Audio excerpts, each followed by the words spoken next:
Pues esta vez nos toca revisar el lema de Fatou. Este lema es uno de los resultados más típicos de teoría de la medida y nos habla de nuevo sobre el comportamiento de la integral. De hecho, vamos a utilizar el teorema de convergencia monótono de Lebesgue para probarlo. Entonces, esto es una consecuencia de de la exhaustividad de la medida. ¿Qué es la exhaustividad de la medida? Bueno, pues que si ustedes se agarran un conjunto y lo parten en una cantidad, un conjunto con medida finita, y lo parten en una cantidad contable de piezas, alguna de esas piezas tiene que tener una medida muy, muy chiquita, ¿no? O sea, como que no puede un conjunto estar acumulado por conjuntos muy chiquitos de medidas grandes, ¿no? Siempre uno puede encontrar, o una puede encontrar medidas más pequeñas, ¿vale? Y esto se ocupa siempre en esta parte cuando aplica Hort, ¿no? De que parte en una sucesión infinita y de repente dice, mira, pues si quitamos los primeros n, la medida de la cola de esa sucesión es muy arbitraria, es muy chiquita, ahí es donde está ocupando la exhaustividad de la medida.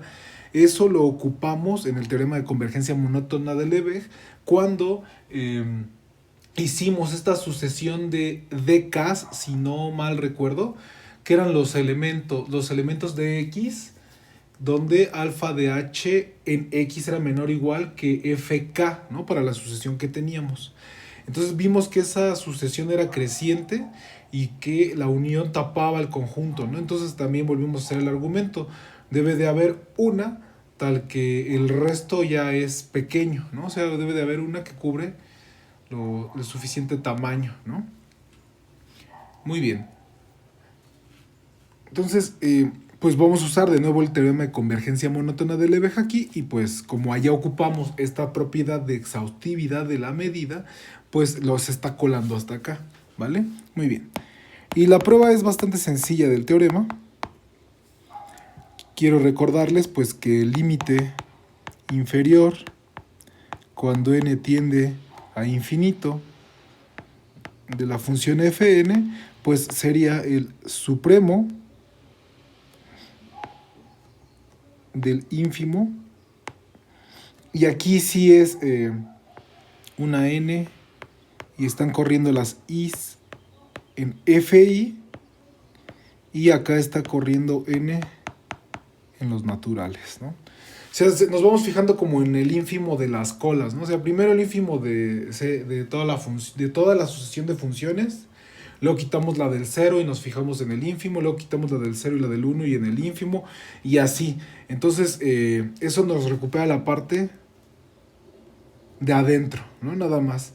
Y luego de todos esos números que se obtuvieron, se saca el supremo y pues eso es precisamente el límite inferior, ¿no? Entonces, ya habíamos observado que las familias medibles eran cerradas bajo ciertas construcciones. Precisamente sacar ínfimos y sacar supremos son construcciones que nos respetan la medibilidad y por lo tanto esta cosa es medible. Muy bien. Entonces vamos a definir unas funciones monótonas, crecientes, para ocupar el teorema de convergencia monótona. Así como lo hicimos en el teorema anterior, de hecho, ¿no? Bueno, entonces, pues ya que está aquí precisamente esta expresión de límite inferior, pues ocupar esta expresión, la del ínfimo, es lo que parece más adecuado, ¿no? Entonces, para cada n se hace gn igual al ínfimo de las j mayores que n de la función fj.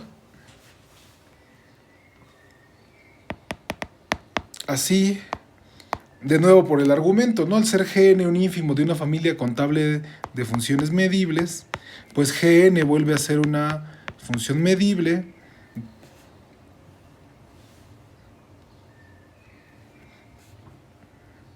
muy bien. Y además también pues es como es irle sacando el ínfimo a conjuntos más pequeños, pues entonces la sucesión es monótona, ¿no? Por otro lado, por el comportamiento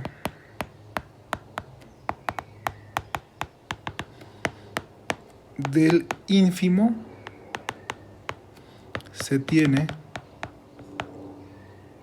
que la función Gn es menor o igual a la función Gn más 1, ¿no? Y además, lo que sí es obvio es que todas las Gn son no negativas, ¿no? Y entonces por el teorema de convergencia monótona de Lebesgue, pues el límite cuando n tiende a infinito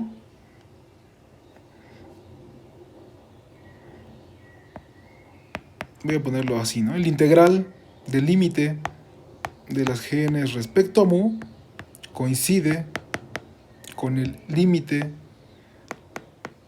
de la integral cuando n tiende a infinito de cada Gn respecto a mu, ¿no? Así nada más es el teorema de convergencia monótona, ¿no? El límite entra y sale. Muy bien.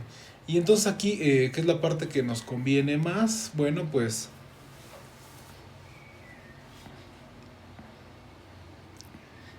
la parte de la derecha, de la izquierda, perdón, este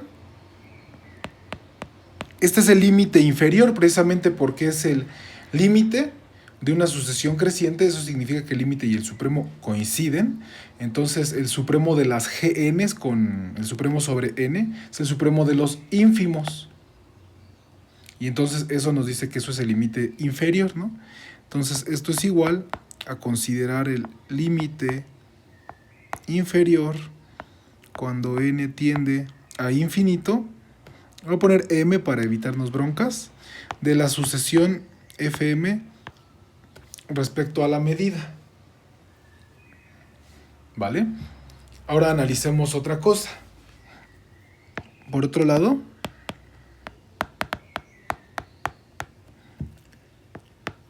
para todo i mayor o igual que n, pues la función Gn mayúscula es menor o igual que la función fi, ¿no? Y esto es pues precisamente porque el Gn es el ínfimo de todas las mayores, ¿no?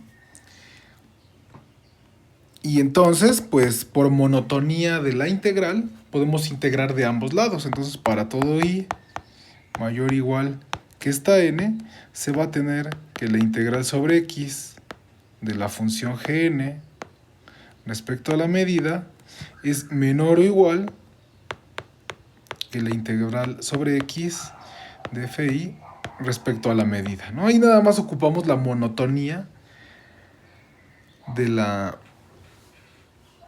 integral. Perfecto. Ahora, ¿qué más hay que notar? Bueno, pues del lado derecho está corriendo una i y solo se le pide que sea mayor que n.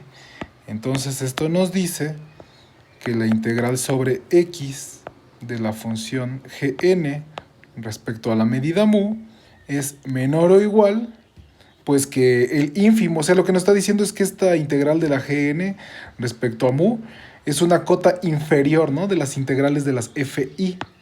Y entonces esto lo que nos dice es que esto es menor que el ínfimo de la integral sobre x de fi respecto a mu. Y aquí es cuando i es mayor o igual que n. Muy bien, esto está perfecto. Y entonces ahora sí tenemos de ambos lados expresiones que solo dependen de la n mayúscula, por lo que podemos considerar el límite. Entonces el límite cuando n tiende a infinito de la integral sobre x de las Gn respecto a mu tendrá que ser menor o igual al límite cuando n tiende a infinito del ínfimo de las i mayores o iguales que n, ¿sí?, de la integral de cada fi respecto a mu, ¿no? Muy bien. Y entonces de nuevo notamos, ¿no? Voy a agarrar otro color para que se vea más bonito. Esto de aquí, pues es una sucesión de reales, ¿no? Sobre el ínfimo. Entonces, conforme vaya creciendo la n, la sucesión también irá creciendo. Entonces, esta expresión de la derecha es equivalente al límite inferior cuando n tiende a infinito de la integral de las fn respecto a mu.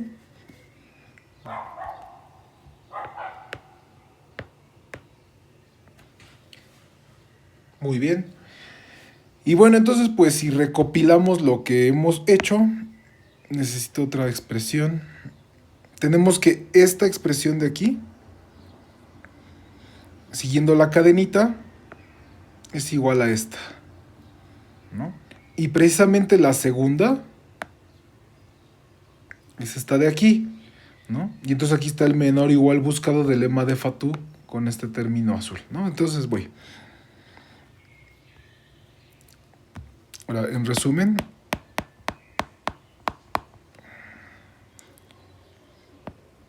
la integral sobre x del límite inferior sobre n, le voy a poner nada más así, de las fn respecto a la medida, es igual que el límite inferior sobre n, ¿y aquí de quién era? Ah, sí, de la integral de las gns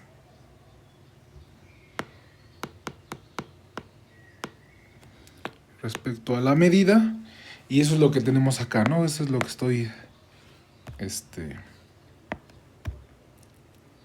lo que acabamos de desarrollar, ¿no? Entonces esto va a ser menor o igual, y pues ya vamos a poner el azul porque es el que precisamente nos conviene, ¿no? Ya el límite